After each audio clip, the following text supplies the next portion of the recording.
Ce matin, nous avons particulièrement apprécié la dimension économique prise en compte dans les états généraux et sur lesquels nous sommes particulièrement attentifs au travers de deux axes.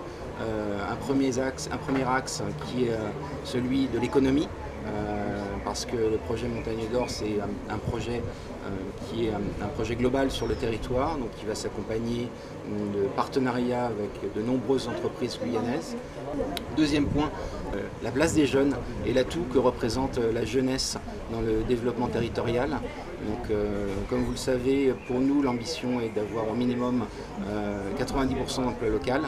Nous misons sur la jeunesse et pour leur permettre à la jeunesse d'avoir une perspective en termes de prétention sur les emplois que pourra offrir le projet Montagne d'Or, il faut qu'on se penche sur le volet formation.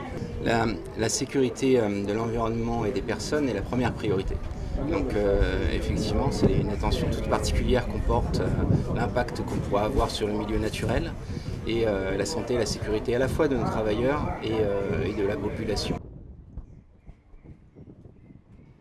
Ce matin, le représentant, en tout cas chargé MDO, donc a rappelé un peu leur envie et leur souhait d'être en partenariat, en tout cas avec l'ensemble des partenaires, institutions et socio-économiques présents sur le territoire de l'Ouest et de la Guyane dans son ensemble. La question, à mon avis, reste comment ce projet s'installe, s'il doit s'installer, et qu'est-ce qu'on en fait après. C'est surtout ça. Donc est-ce qu'aujourd'hui, de mon point de vue, je pense qu'il y a deux scénarios possibles. Soit on n'accepte pas ce projet parce qu'il ne correspond pas à nos besoins, il ne correspond pas à nos envies et à ce qu'on veut voir pour la Guyane. Soit maintenant on l'accepte, mais on ne peut pas non plus le subir.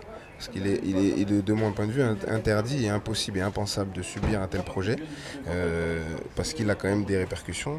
Et donc de savoir aujourd'hui qu'est-ce qu'on adosse à ce projet en termes sociétal, en termes économiques, en termes éducatifs, comment on associe ce projet pour que, une fois, parce que du coup apparemment il aurait une durée de vie de 12 ans, une fois ce projet terminé, qu'est-ce qu'il en reste ?